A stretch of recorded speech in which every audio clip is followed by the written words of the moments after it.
Welcome back to Season 2 of Snubs and Dubs. We've been talking about the Snubs and Dubs of the 87th Academy Award for Best Picture. I'm your host, Kyle Tobiasen, and as always, I'm joined by my co-host, Jason Miller. Jason, how you doing today? Marvelous, Kyle. See, the word marvel's in the start of how I'm doing, because this is the Marvel episode. How are you? I'm doing good as well. My cat decided to throw up on my bed last night, so I had to throw out a whole ass blanket. How come that followed good? That followed good, like that was a positive thing that you're reflecting on. Like, man, I'm doing great. Cat threw up in my bed. Yeah. Hell yeah, it was sick. I mean, it was sick. Okay, so, you know what? Checkmate. You routed me on that one. I concede the point. Well, did you see any other movies this week? No, I did not. No? Haven't been a movie boy this week. That's okay. How about you? I did do a little bit of movie watching. Last week I mentioned how Molly and I finished season 1 of Demon Slayer. We watched Demon Slayer, the movie Mugen Train. That's its full title. The title? Yep. Mugen Train. Is that what your cat did? Yeah, I guess it's like the manga works in arcs, and so this is the Mugen Train arc. Oh, it's like it's a variant of this manga. Yeah, is that what I said? Well, as it with a tone of understanding, like I did, but I don't. Yeah, it's just like it is an arc from the ongoing anime or manga. So, it was good. Yeah, I think if you liked the show, you're gonna like the movie. Mm-hmm. I didn't. What if you don't? Then you probably won't actually. It kind of feels the same as the show. It had it's a contained movie, so it kind of moves at a different clip than the season. Season has a lot more slower points than the movie does, but I did still feel a little bit slowed down during the movie at times, so it wasn't amazing. It got such a high review on Rotten Tomatoes. I think it's like a 90-something%, so a lot of people loved it, but I was just okay with it. Yeah, did it kind of mislead you going in expecting some kind of gold bar on the screen? Well, maybe, but I just I thought that it would maybe boost my enjoyment of the show. Oh yeah. And maybe kind of propel me with more excitement into the second season, but just kind of kept my expectations at the same level. So yeah. Interesting. But I also watched mostly Marvel stuff. So yeah. This was actually kind of a big week for Marvel stuff. Of course, we watched the 2 Marvel movies we're going to talk about, but I also finished Moon Knight season 1 or the end of the series, whatever they're going to do. They haven't announced season 2 yet, so it might just be that, but it was good. I don't know if it was my favorite Marvel show. Oscar Isaac is really good in it. That he's definitely the standout. The fact that he can make different personalities of himself feel like distinct characters, and you forget that it's just Oscar Isaac playing 2 different dudes is pretty sweet. But I didn't find it as impactful as some of the other shows WandaVision or Loki or even Hawkeye, but I have a soft spot for Hawkeye, so that might be on me. But yeah, it was good. It was fun. I think Oscar Isaac's just really good. Yeah, he is. He's just a good dude. Yeah. And I think it's good if you hadn't started watching it to watch it now that it's kind of complete, because I found the week to week was maybe a little bit drawn out. Yeah. And so now that you can watch it all in one is probably a better way to do it. And I might actually rewatch it as one just to see if it kind of flows together better that way. But yeah, it was good. That happens with some shows. They just move too fast in their own contained unit that having that huge lag time in between kind of just kills the momentum. Yeah. But yeah, I'm excited to see him in other stuff too, because Moon Knight is a really, really cool character. So the last thing that I want to mention that was new, I watched Doctor Strange in the Multiverse of Madness last night. Wow. How was that Multiverse of Madness? It was good. Also, not my favorite Marvel thing. I was really impressed with some of the chances that they took. They really went out there. They definitely used that PG-13 rating. I was actually surprised as to how much kind of violence and gore they could go. They could actually go with. And I had heard that it was a little bit more violent and a little more shocking and even scary at times for Marvel going in. And so when I walked in with a family of 6 to 11-year-olds all attending this PG-13 movie, I was like, oh shit, they might leave. They had an awakening. Yeah. But also that's on the parents. They were parentally guided to not bring their kids to that, and they decided to anyways. And they also decided to leave. They did leave. I was kind of like keeping an eye on the theater at some points, and sure enough, out of the corner of my eye, the light of the hallway opened, and I saw a bunch of kids leaving the theater because it was actually, I wouldn't blame the parent for leaving because I wouldn't probably not want my child seeing some of the shit that happens in this movie. I wonder if they like scoffed or tutted before they left. Like, I can't believe this. And then got up and left? Maybe it was just like a kids were going, like a curt, a short, they know they don't have an argument here kind of leaving. Well, the thing is like most Marvel stuff is PG-13. It's all very open and friendly to families. Yeah, and that's the thing. It's like you'd think that PG-13 and friendly for families isn't like the same thing. Mm-hmm. Like friendly for families to me is like PG or G. Or G, yeah. And like PG-13 is like, okay, now we're getting into the stuff that might be a little bit outside the kids. We might get some cleavage maybe. We might get some blood going on. We might get a single fuck. We know they're due for one somewhere, but how do they use it? Yeah. And so like I think it's going to surprise a lot of parents, especially when they go to this movie, especially after the expectation of every other Marvel movie being pretty safe. Yeah. Just like with a little bit of violence. But yeah, like it was good. I just think it was a little bit clunky at times. Like it didn't flow in the same way that some of the other tighter narratives did. I mean, I was comparing it to the two that we watched this week, which are both very good. And so, yeah, it just didn't land in every direction, but I appreciated the chances that they took. And I liked that they went in a kind of a different direction with it. What would be like the required watching material going into this? Because is WandaVision a necessary stepping stone? Yes, definitely.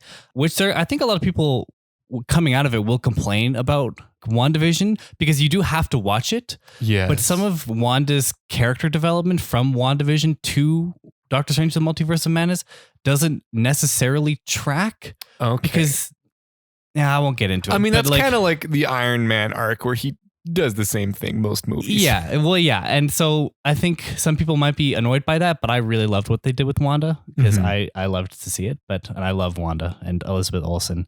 Oh, my God. My God. The things Elizabeth Olsen's done for men of our age. For anyone, really everyone. Yeah. Any age. Yep. Everywhere. Yeah. All at once. Elizabeth Olsen does it for that general audience of every human being who's laid eyes on her. Yeah. But there was one last thing that I watched, and it was kind of related to the two that we were talking about, because this is a big old mid-season Marvel episode, but we're only talking about two Marvel movies. There were two other Marvel movies that came out in 2014. I didn't know that.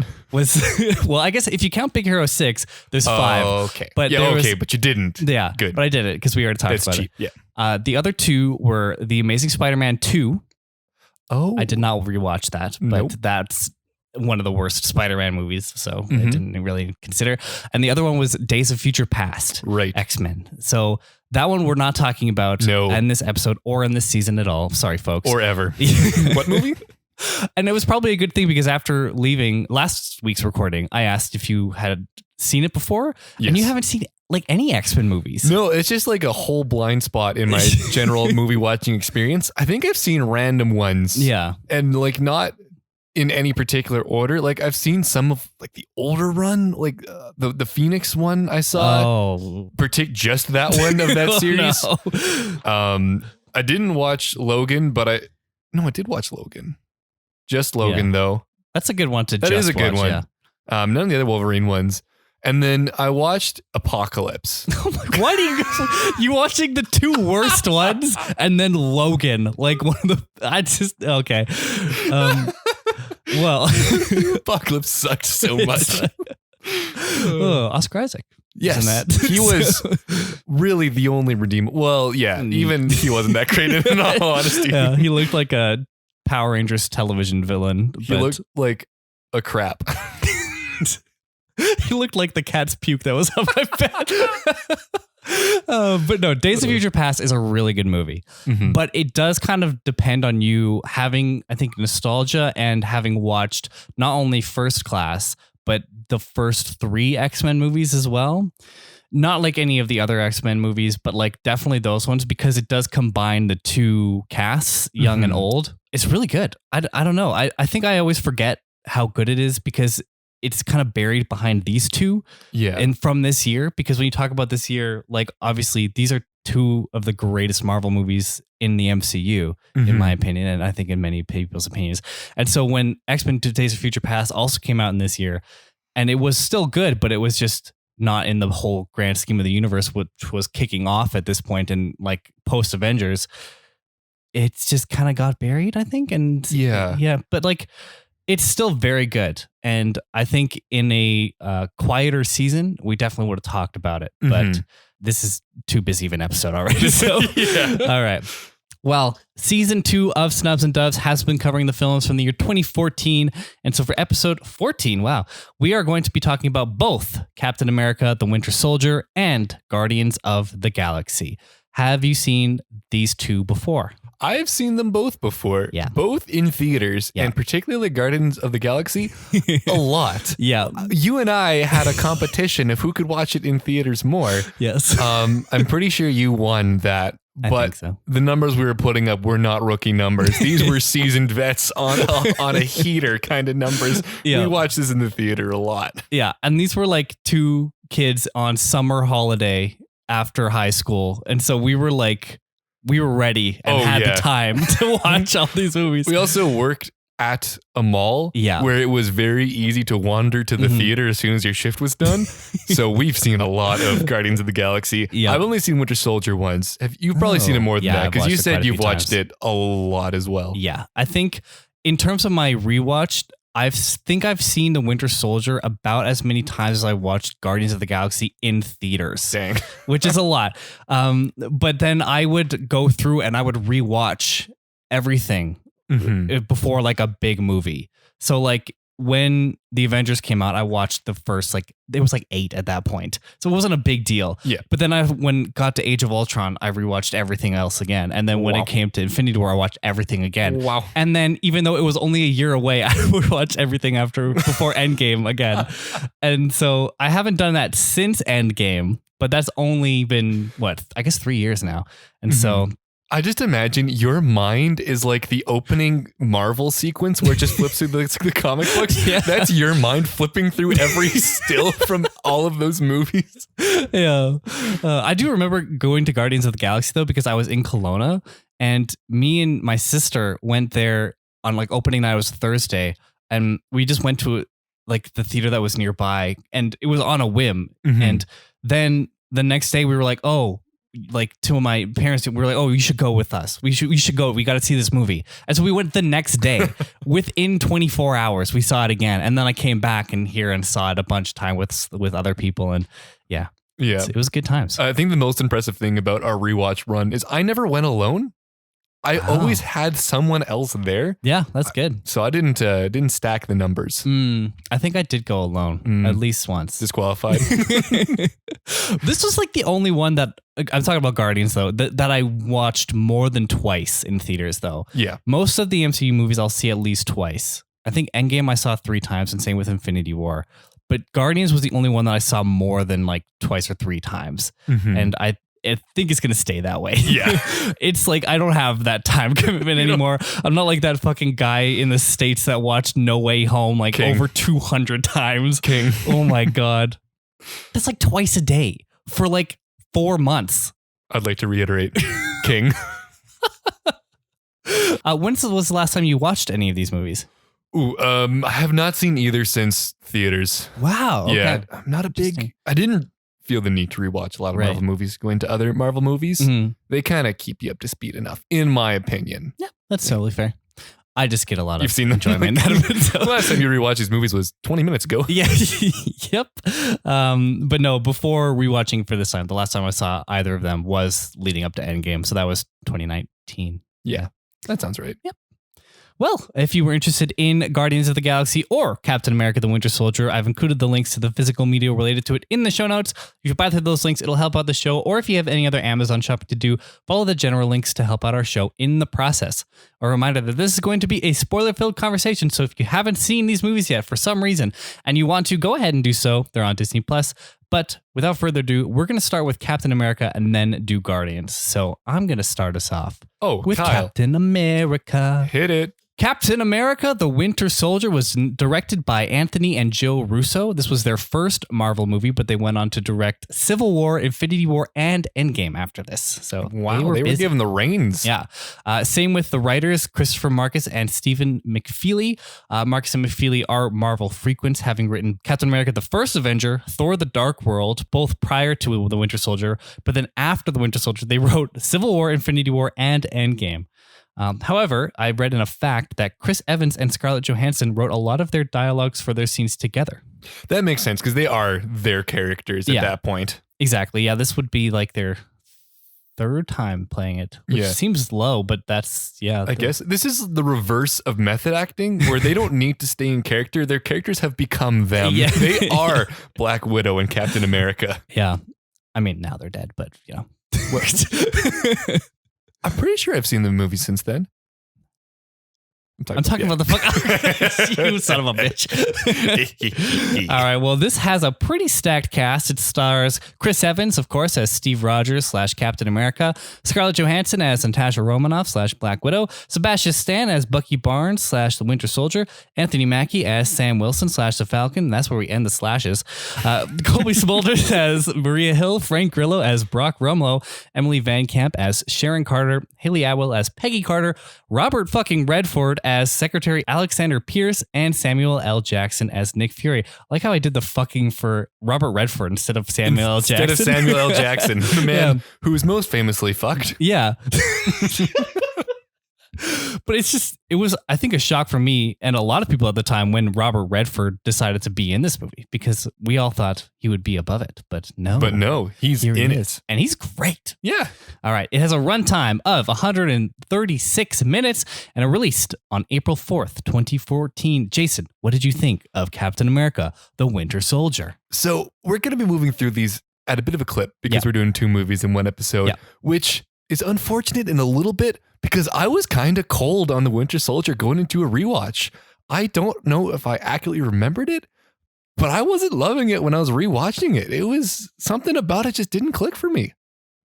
What did you think of Captain America? Winter Soldier? Bitch. I know. The best fucking movie. Kyle, put the bat down. Kyle, I'm sorry. No, I fucking love this movie. And I'm sorry.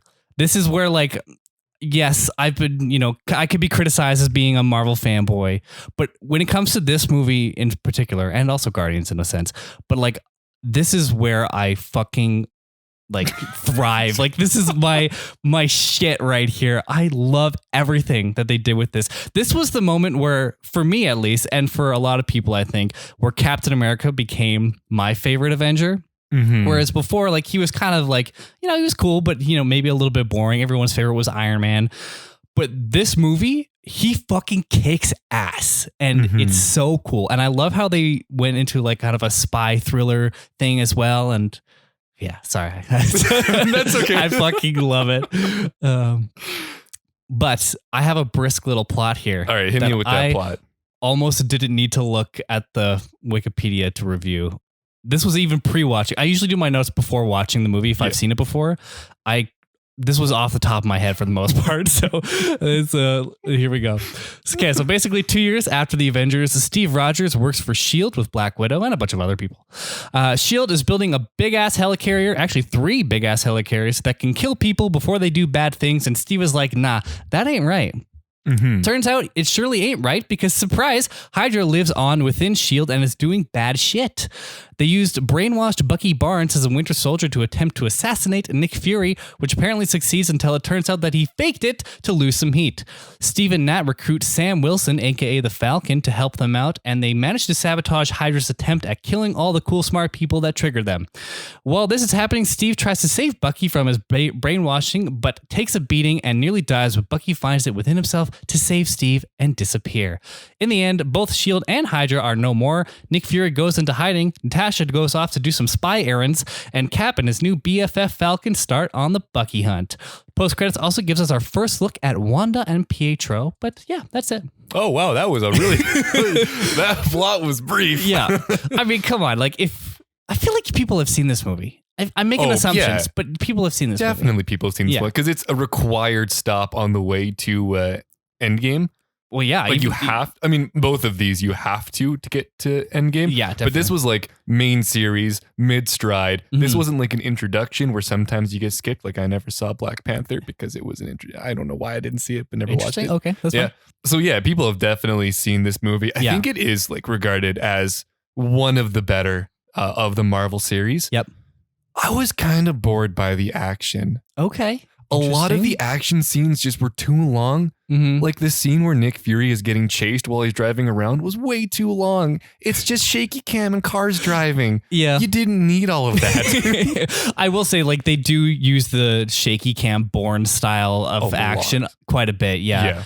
And like, it kind of works because it is like a Bourne type action spy thriller movie. But yeah, like sometimes I did notice it, and I definitely look at this movie with rose tinted glasses. So Yeah. Like I'm not going to knock it for using shaky cam because it does work, but every action scene just kind of dragged on a little bit too long, which I think works a lot better in a theater. I am going to couch my criticisms in the fact that I enjoyed the shit out of this in theaters. Yeah. And I think if I had rewatched this in a theater, I'd have a better time with it. Right. But watching at home, I'm not looking for the same things because it's not like this giant movie attention That's coming, grabbing like, experience. at you. Yeah. Exactly. It's just some images on a TV. So when like Nick Fury's just driving between cars for way too long, I get kind of bored of it.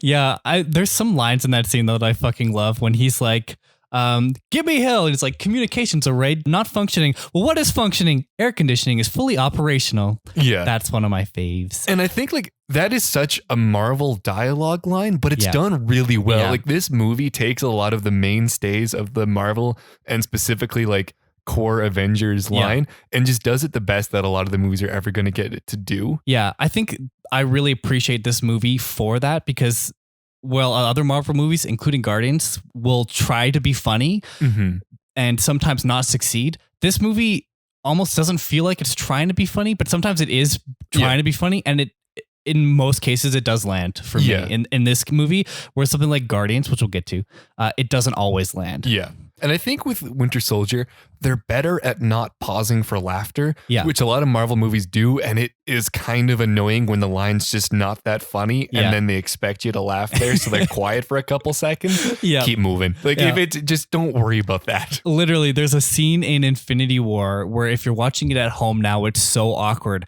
It's where Mantis says to Iron Man, kick names and take ass. Yeah. And he just stands there for like a good 10 seconds, rolling his eyes. And if you're watching it at home, it's like, what's happening? Are they not cutting? Did my audio just clip? Yeah. But like in the theater, when people are laughing, it makes sense. And so like, yeah, these movies are definitely built for that theater experience. Sometimes like you experience, you're not going to have as much of a good experience at home. What works for you in this movie?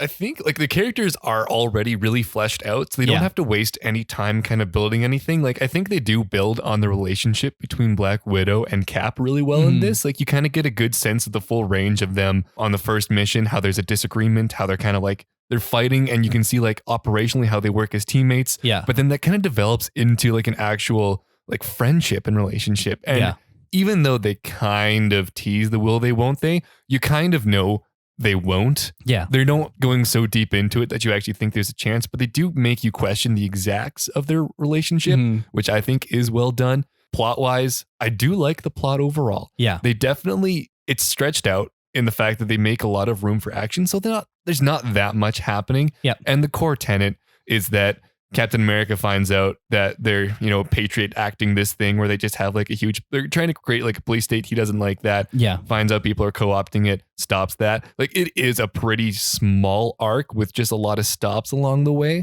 But it's not painfully MacGuffin-y. There's a reasonable amount of stops they have to make on the way. Yeah. And it's because they do it spy thriller wise, it's still a fun mystery to unravel what's happening. Yeah. So I like that quite a bit. It was just that some of it was longer than it needed to be and maybe not as gripping as it needed to be. When they go to Peggy and she's in the hospital, stop making them sexy. She's too sexy to be dying. Just let her, make her look old. For God's sake, why is she hot? She doesn't need to be hot. You can't make Haley Atwell not sexy. It's kind of impossible. Yeah, but when I was looking back at it, all they did was they just kept adding wrinkles. It's like they layered wrinkle filters with no other like attempt to make her skin look old. Yeah. So it was like kind of a weird. I didn't like looking at her because she was A, hot, and B, wrinkly. Like she had just spent years in the sauna. It was hard to watch. Man, well, okay. What about it made you love it? Like, where do you think that I am incorrect? Mm-hmm. Well, first of all, I really like the characters in this. Notably, I really like Sam Wilson. I like he's the one that was actually introduced in this movie. Whereas a lot of the other characters are kind of in their roles, but Sam Wilson is a really good character. They do introduce him tightly. Mackie. Yeah. I fucking love Anthony Mackie. He's so good in this. Yeah. I don't know, like he's got just like this suave, confident energy. Yes. That like just works so well. And I don't know what is it about the fucking Falcon. I just love him so much. You do love the Falcon. That might be part of why it's one of your top films. You love the Falcon. Yeah, he's really cool. But he's also not just like a comic relief character. No. He's like really in there and like helping them and like, you know, actually useful. And he's funny, but like he also is like just a good friend and like it's just like good wingman, you know? And what I like about him is they introduce a new character, but he's not like their secret weapon that overpowers everything. Yeah. He's just a useful team member who assists in the ultimate goals. He's not like particular Captain Marvels that come in and are like super OP, so you have to write them out of everything else that happens. Yeah. Like he's actually at a good level that makes sense for like the level of stakes that are currently happening, which is pre-galactic god fighting. We're still dealing with just like national security threats. Yeah, and I love a lot of the action set pieces in this movie. I mean, like there are very distinct action set pieces that you can point out. Like you already mentioned the Nick Fury one. That one's like kind of the one that I forget about sometimes. Notably, the ones that I really love are the opening one when they go and take the Luminian Star. Is that Luminian Star? Luminian's a Pokemon, so that I might be totally off there. That sounds correct. Like I was not going to challenge you on that one. Limerian Star. Yeah, maybe. Yeah. When he fucking yeets somebody off the side of the boat, which is a firm kick, I fucking lost it. It's awesome every time. And he's just like running and like pushing people off. Oh yeah. So good. A lot of people die. Yeah. That's the thing is Cap just kills people. Yeah. Like that guy who he kicked into the water, his spine is broken and he's not swimming back to the surface. No. I kind of forgot how murdery these Avengers are because like Black Widow, every time that she's on a mission, there is just like family lines wiped out. Yeah. Yeah. And I like the Bucky chase. There's one particular bit that I always remember where Cap has to take a hard right and he ends up going into the wall and leaving a fucking shield-sized dent into the wall. That is good. And then the scene on the bridge where they first meet the Winter Soldier.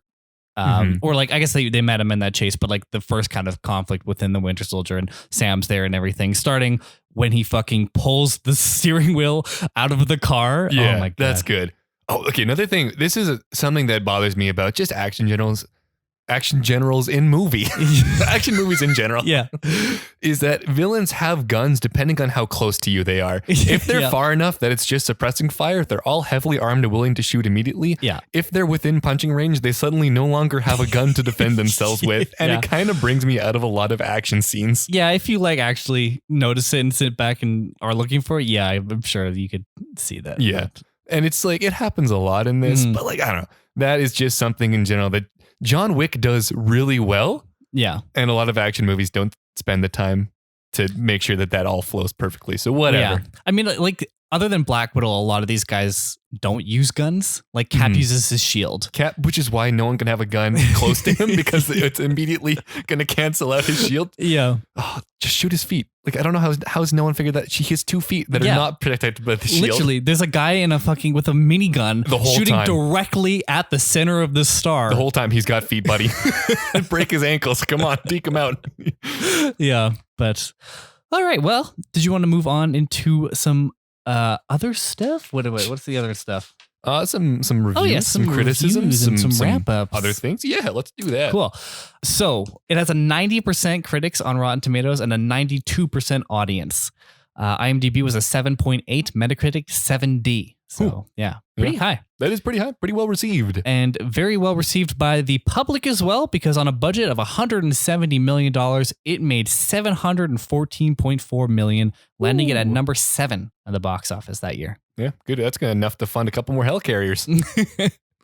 Well, we'll move right into fun Letterboxd reviews then. On Letterboxd, it has a score of 3.8 out of 5, and a lot of people thought there was just gay energy in this movie. Probably. So, like, a lot of the top liked reviews on Letterboxd were just related to that. Mm-hmm. Got a few here. All of them clearly women wanting this to happen, because literally the 3 names are Andrea, Sophie, and Lily. So here we go. So Andrea says, the gay energy that this movie possesses, ... The gayness jumped out. There was not a single straight person in this movie. I don't know. Sure. Yeah. Sure. I mean, there's a lot of really hot people in there. Yeah. So, yeah. Sophie gave it 4.5 stars. Steve, just a couple of dudes being guys. Bucky, just a couple of guys being dudes. Steve, couple of dudes being gay. Bucky, show me your dick, Steve. I didn't know Letterboxd was home to such a wide range of fans. What? 4 stars by Lily. When your ex-boyfriend comes back into your life and starts causing trouble, but you still love him. Aw, I think that's cute. Your ex, and you think, I don't know. There's a lot of troublesome things in that review. I hope you all work it out. Well, they all loved it, They did. but I had to go to kind of the bottom of the barrel to get anything other than gayness. Mm-hmm. So, 0.5 star by Janie. I always thought Chris Evans was a short dude. This movie did not help with this impression. For reference, Chris Evans is 6 feet tall. Yeah, I've never thought he was a short dude. Like, we watched the same movie where he does tall guy things of being tall on screen. Is it just because he's next to other tall people? I don't know. I don't know. That's weird. Why? Is it like maybe a confidence thing? Like they just want him to be a short guy for short guy energy? Or Maybe he's just so thick that the expected height to width ratio makes you think he's shorter than he is? Maybe? I don't know. Right. Well, that was it for Letterboxd. I have some Academy Award details, though. It was nominated for 1 Academy Award. Mm-hmm. And that was... Was it editing? No, visual effects. Okay. Yeah. Okay. Yeah. Which is interesting because there was a later fact that I read that I didn't put in, but that they did a lot of this practically. Yeah, this isn't a movie that really struck me as having like stand out for the year visual effects. Yeah. In a year that had such movies as Dawn of the Planet of the Apes. Yeah. And Interstellar. And even Guardians of the Galaxy. Yeah. But it didn't win, which I guess kind of makes sense. Yeah, that makes sense. Criticisms.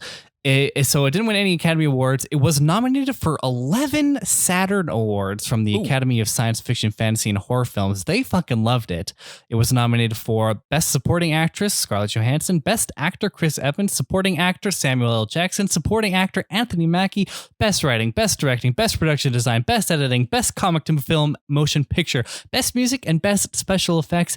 Didn't win any of those, though. Oh, so just the noms, not the wins. I will say the music is very good in this movie as well. I really liked the score in this. But yeah, does any of that surprise you?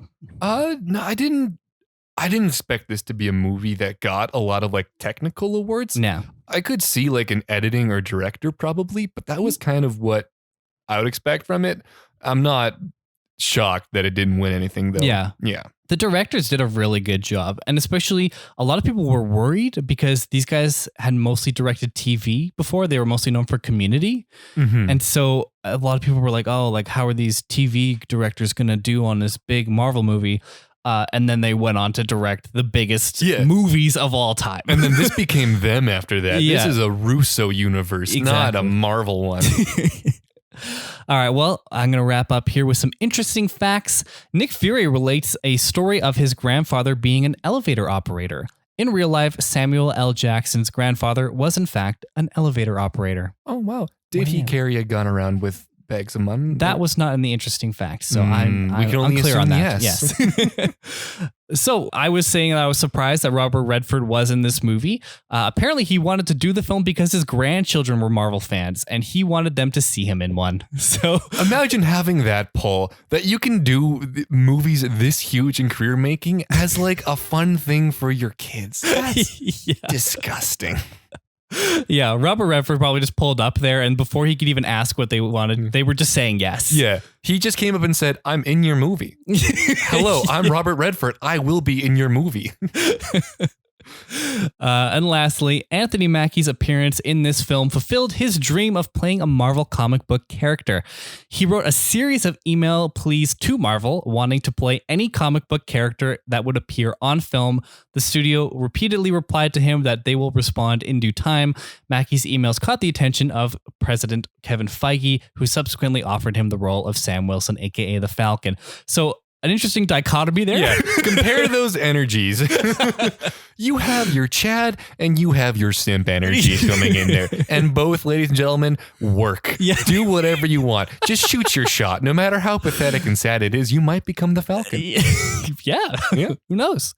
And the Falcon, you might come up Captain America. So who knows? Yeah, what an arc. Yeah. Dang. Yeah. I love fucking Captain America, Anthony Mackie, Sam Wilson, Captain America. You didn't watch this show. Nope, but his costume sounds great. It's fucking dope. Yeah. I have the little figure in the bottom right corner next to Vision. Oh, he looks amazing. He's great. Looks oh man, if that was in a movie? Yeah, wow. Imagine that. Ooh, that in Too movement? bad it's only in a TV show. Oh, well, then I don't care anymore. All right, well, that wraps up Captain America and the Winter Soldier. Wow. Do you want to move on to Guardians of the Galaxy? Let's get into Guardians of the Galaxy. So, Guardians of the Galaxy is the 10th entry into the Marvel Cinematic Universe.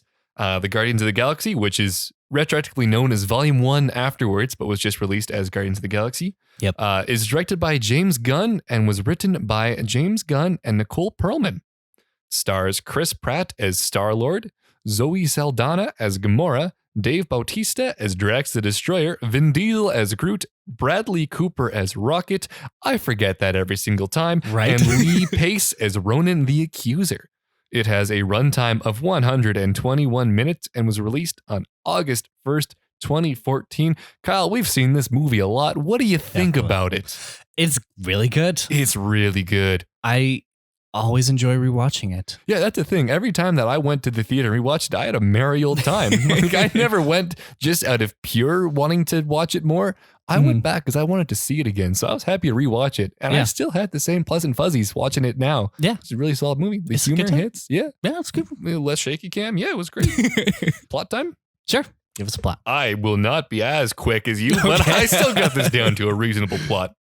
Following his mother's death, a young Peter Quill is abducted from Earth by a group of alien thieves and smugglers known as the Ravagers, led by Yondu Udanta? Yep. Sure. In 2014, on the abandoned planet Morag, Quill steals a mysterious orb, but is attacked by forces of the fanatical Kree renegade Ronan the Accuser and led by Korath.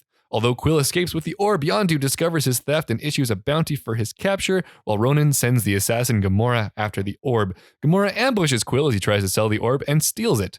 A fight ensues, drawing in a pair of bounty hunters named Rocket and Groot, but the four get captured and locked up in the Kiln prison.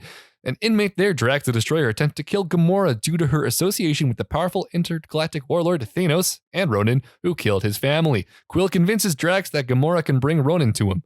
Learning that Gamora intends to sell the orb to the collector Tannelir Tavon. Quill, Rocket, Groot, and Drax work with her to escape the kiln in Quill's ship, the Milano. Quill's group flees to Nowhere, a remote lawless outpost in space, where a drunken Drax summons Ronan while the rest of the group meets Tavon, the orb's buyer. Tavon opens the orb, revealing the Power Stone, as his slave Karina grabs the stone, triggering an explosion that engulfs Tavon's archive. Ronan arrives and easily defeats Drax, while the others flee by ship, pursued by Ronan's followers and Gamora's adoptive sister Nebula. Nebula destroys Gamora's ship, leaving her floating in space, and Ronan's fighters capture the orb. Quill contacts Yondu before falling Gamora into space, giving her his helmet to survive. Yondu arrives and retrieves the pair. Rocket, Drax, and Groot threaten to attack Yondu's ship to rescue them, but Quill negotiates a truce, promising the orb to Yondu. Quill's group agrees that facing Ronan means certain death, but they cannot let him use the Infinity Stone to destroy the galaxy. The Ravagers and Quill's group join with the Nova Corps to confront Ronan at Xandar, with Quill's group breaching the Dark Aster with the Milano. Ronan uses his empowered Warhammer to destroy the Nova Corps fleet, but Drax is able to kill Korath, and Gamora defeats Nebula, who escapes, but the group find themselves outmatched by Ronan's power until Rocket crashes a Ravager ship through the Dark Aster. The damaged Aster crash lands on Xandar, with Groot sacrificing himself to shield the group. Ronan emerges from the wreck and prepares to destroy Xandar, but Quill distracts him, allowing Drax and Rocket to destroy Ronan's Warhammer. Quill grabs the freed Infinity Stone, and with Gamora, Drax, and Rocket sharing its burden, they use it to vaporize Ronan. In the aftermath, Quill tricks Yondu into taking a container supposedly containing the stone and gives the real stone to the Nova Corps. As the Ravagers leave Xandar, Yondu remarks that it turned out well that they did not deliver Quill to his father per their contract. Quill's group, now known as the Guardians of the Galaxy, has their criminal records expunged, and Quill learns that he is only half human, his father being part of an ancient, unknown species. Some other stuff happens that matters for the universe, but not for this movie, so that is the end of that. Yay. Yay. Well, it wasn't as quick. No. It's definitely probably more thorough and makes a lot more sense in my People know the movies anyways. I could have been like, well, at the start of the movie, Quill's here. At the end of the movie, Quill's over there with 4 other people. And I was like, oh yeah, I remember that. And then they remember the plot. With this one, I think, I mean, I love it. It's a great movie. I find that I love the first and third acts, but the second act, kind of like middle area, is like, I always find it a little bit muddier. Yes. Especially when you compare how strong and how quick the first act and the third act move. Like those two are like, just in my opinion, they're flawless. They're like great. Yeah. But yeah, it's just that middle area. I don't know if I just don't remember it, and maybe that's why it kind of feels muddy, but like it's I totally agree. Yeah. I absolutely agree. I think because you get so many characters introduced at a really good rate that once everyone's there, they don't keep up their adventures at the same level. Yeah. Because when you cut to nowhere, that whole scene doesn't accomplish as much as every other scene had before. So it feels slower, even though there's like some decent action going on and other things like that. It's just not as powerful as the rest of the movie is. So it's a bit harder to get into. It does kind of come to a halt in a sense when they're like, oh, we have to wait for Tavon. Yeah, they shouldn't have done that. Because they don't even really wait. They have a couple scenes. You don't need to explain them when, and you can, I don't know, have those conversations elsewhere. Yeah. I don't know if they really needed to even have Quill's and Gamora's relationship with that scene of them dancing, because they don't really further anything that much. They tease that something's going to happen. You know it was going to happen anyways, and then it happens. So I feel like you could probably cut that and be good to go anyways. Yeah. I mean, I do like that scene when they're like listening to the music. It's just like, when you compare it to how quick the rest of the movie is moving, it's just like, it does kind of come to a slow, but that is like the only criticism I really have. The rest of it is like, it's really emotional. And like, I don't think a lot of people were expecting that going in. And like, even on the rewatch, I do like get caught up in it, even like on the opening scene. And maybe part of that is now retrospective. And, you know, because we've been with Peter Quill for so many years now, you're just to see that kind of reminder of where his beginning was and his mom, and like the child actor in that is really good. Oh, like, absolutely. Yeah, there's a lot of really powerful scenes from actors who you didn't see it coming from when the movie first came out. Dave Bautista barely knew how to be an actor at that point. Like, he wasn't really in the realm. And like Chris Pratt was just like the funny Parks and Rec guy. He wasn't like the star that he is now. So seeing these from at the time also changed a lot, where like you maybe had lower expectations, but they still deliver on the emotion. I mean, Chris Pratt is fucking Mario now. Like, look how far we've come. I know, this guy's arc is incredible, from like a fun dopey guy to an Italian fun dopey guy, really going to the heights. But I think what I love most about this movie is it just comes into its own style. It has such a specific personalized drip that it does more for like the 80s than the 80s did for the 80s. It is powerful. Yeah. And this soundtrack was a huge deal. It was massive. It had a lot of steam behind it. This is like one of the biggest cases of somebody's playlist going huge. That's the thing too. It's not like, I mean, they do have really good scenes around the songs, and they've built up scenes to work with the music, but you're just taking the hits from the 80s. Like this is just like your now 80s top 25 hit CD, and you made a movie around it. So it's not like someone really went digging deep to get like these songs. But I like how they made the music part of the story too. Like it's a huge part. It's got like a narrative purpose. It's not just, oh, I really like these songs and I want to embed them into the movie. Yeah, that's probably part of it. And maybe part of the story was driven from that. But even at the end, when he gets that new mixtape, like that would not hit as hard if they didn't make the music so kind of integral into the movie. Oh, absolutely. Do you want to move on to some critic stuff? Sure. Yeah, let's do that. All right. So take all your scores for Captain America, but make them better. This got a 92 from the critics on Rotten Tomato. It tied for audiences also 92. Oh, wow. Yeah. Cool. But back to being better. IMDb, this got an 8. Yeah. And on Metacritic, this got an 80. Wow. It also kicked Captain America's ass at the box office, getting $771 million. And it even had a better budget at $232 million. I'm saying better as bigger, not necessarily the case, but I'm going to pretend it is. This was number 3 at the box office, also beating Captain America there. Really, they took no prisoners. Captain America sucks in comparison to that. Which was cool. Like, it's cool that it did so well and that they were so confident in the movie that to push it to as big as it was, because nobody knew who the Guardians of the Galaxy were except for really hardcore comic book fans before going in. And even that, like, this is not exactly the Guardians of the Galaxy from the comics. So it's kind of its own thing, just inspired by, and they're just like making it its huge thing, especially this early in the cinematic universe. Like, it's, you said the 10th film, we're on 28 now.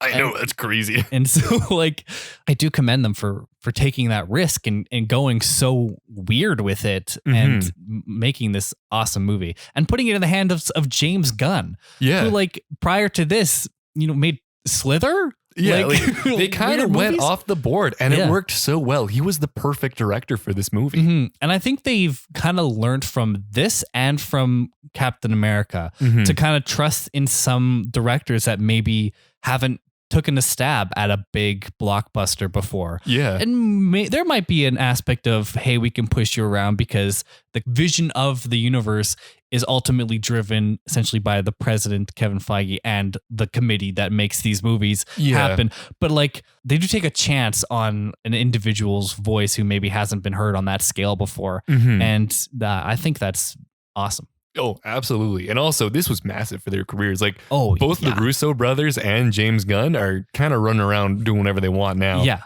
Well, fun letterbox time, right? Hell yeah. Hell yeah. This got a 3.8 out of 5 on Letterboxd, so that is actually a tie.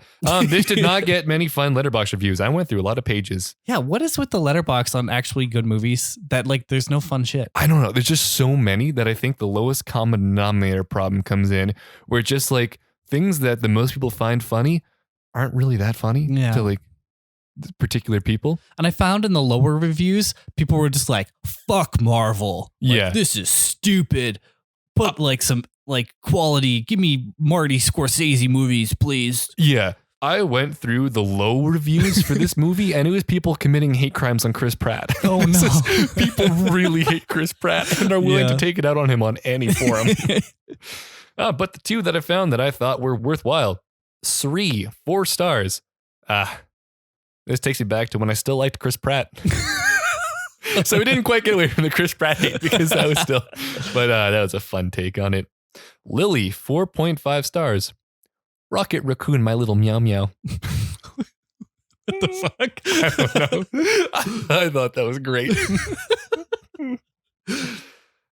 For awards, this was nominated for 2 Academy Awards, one more than Captain America, but won the same amount at 0. It was nominated for Best Makeup and Hairstyling. Yeah, that makes sense. Best Special Visual Effects. Yeah, I was going to say the makeup and prosthetics that they did for a lot of these characters, even just side characters, like even background characters, really good. Yeah, the Xandarians all looked super cool. Yeah.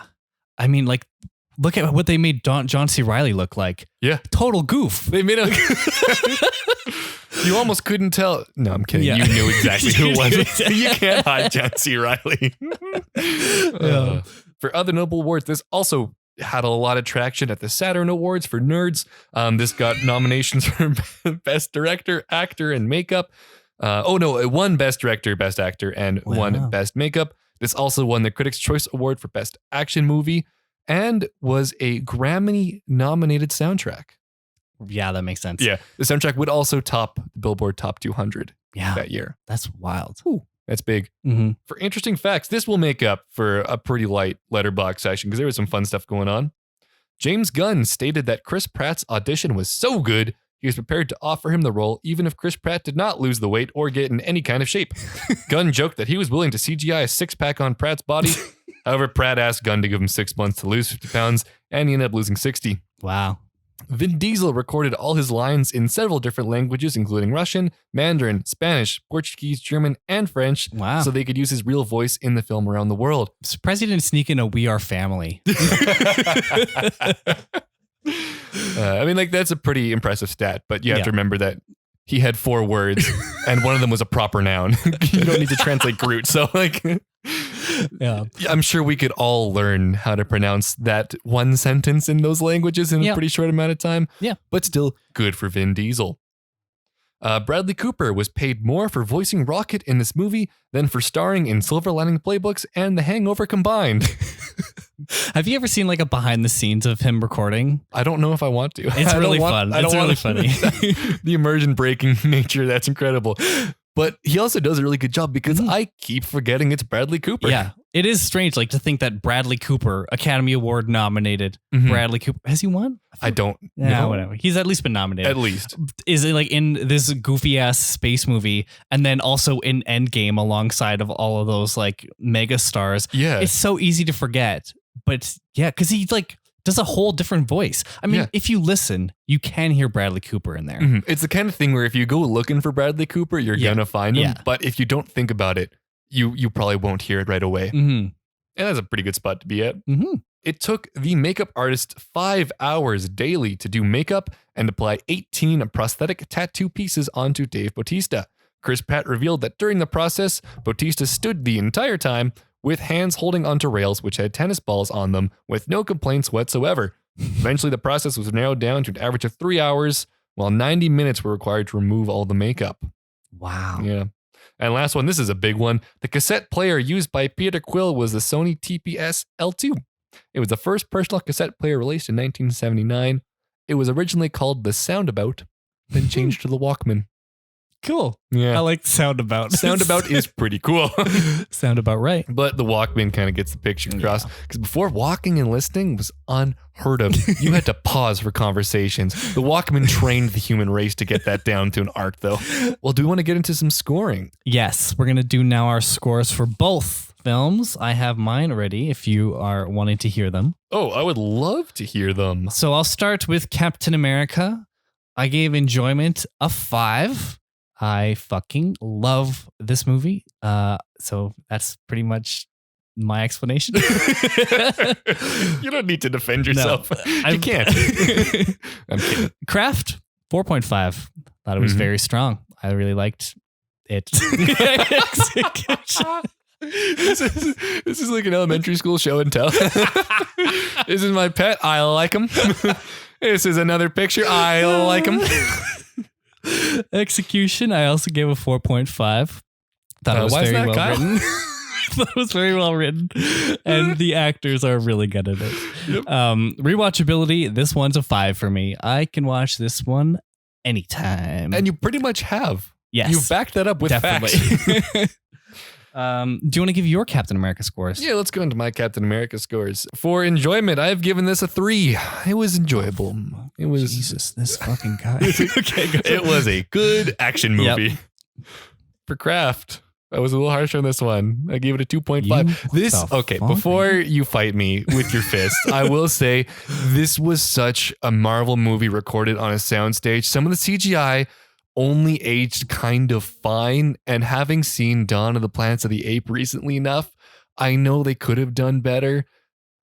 Yeah, okay, sure. So yeah, you're entitled to your wrong opinion. I'm holding to 2.5. For execution, I gave it a 3. I thought it was good, but like this is just a really good execution of the same Marvel formula that we've seen 8 times in a row. So like, I don't know, they were not going ham. Yep, and for rewatchability, I gave it a 2. I'm kind of done watching this movie. So we're really, I'm taking our average score. Oh my God. Fuck. All right, let's move on to Guardians. Let's do Guardians of the Galaxy. Kyle, you go first. My enjoyment was a 5. Mhm. I love watching this movie. Can't stop me. Craft, 4.5. Also very strong. Good costumes. Good score. Love it. Execution, also 4.5. Good movie. I like it. Rewatchability. I think this was just when I was comparing the two, I was like, which one would I want to rewatch more?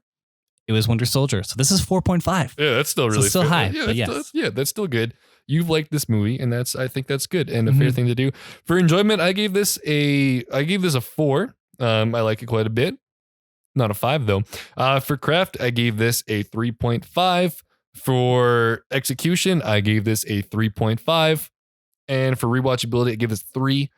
I've also kind of wrapped up the Guardians of the Galaxy portion of my life. Huh? I think a lot of my scores were kind of Marvel burnout. I'm out of it. Like That's fair. I haven't watched all of them. I'm probably not going to watch Doctor Strange because there's too much to catch up on. So coming back to these movies, I will say they have been tainted by Marvel burnout. Okay, that's fair. I think also these scores were tainted by the fact that I saw that like Doctor Strange and all the showtimes it has in every theater. Oh my God, I saw it just that. made me there was a moment of sadness when I saw that it has showings every 17 minutes across the world. There will be a new, probably less than that, probably literally every 5 minutes, a new showing of Doctor Strange has started. Jason Miller in the Showtimes of Sadness. All right, let's land these in the rankings. All right, Kyle, you give me your ranking. I already slotted mine in. Okay. You let me know where you want yours put in. It's pretty easy for you to block in because they're together. Nice. That makes it easier. At number 2, Captain America. At number 3, Guardians. Pushing Dawn of the Planet of the Apes down to 4, but not beating Grand Budapest Hotel. Oh, how do you beat the Grand Budapest Hotel? All right. I have put mine significantly lower, but still in good spots. Yep. Guardians of the Galaxy is going to come in higher. It is going to be my number 7, below John Wick and above Lego.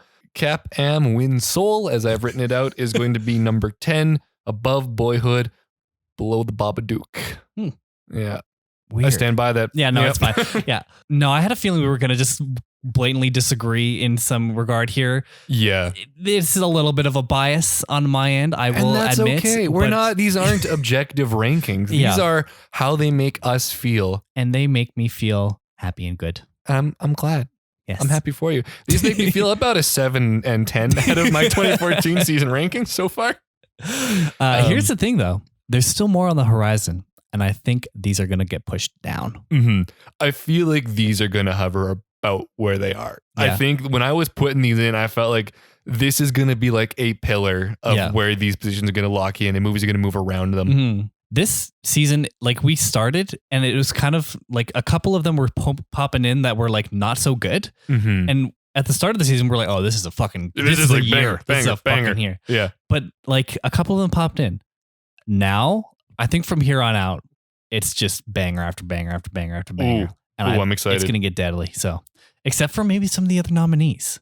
That's strange. It's weird. But I guess that makes sense because that's sometimes how the Academy just happens to go. Yeah. But should we wrap up? I think we should wrap it up. All right. Well, I want to thank you all for listening to this big old mid-season Marvel episode of season 2. That was episode 14 of Snubs and Dubs. As always, you can find us everywhere on social media at Snubs and Dubs. That's on Instagram, Twitter, Facebook, Letterboxd, etc. We're also on Good Pod, so make sure to check us out there and join our official Discord. We'd love to hear guys' thoughts on these films or on this episode, so please send us a tweet or a message with a question, recommendation, or anything else. I'm also at Kyle Tobiason on Twitter, and Jason is at Windy_Mills. Of course, all of those links are going to be in the show notes. Make sure to leave a 5-star review, share the show to everyone you know, and check back next week for another episode. Here's a sneak peek of the film we're going to talk about. Stranger danger. Keep your eyes down. There's some sort of bear. Hello. Hello there. Mary. This young bear needs our help, Henry. It's just for one night. Do bears even have names? My name is... Or perhaps you'd like an English name. An English name? Paddington. Paddington? That's right. Next time we're talking about Paddington, so make sure to watch it before next episode. Can't wait for you guys to hear it. Thanks for listening. That's a wrap. Bye. Bye for now.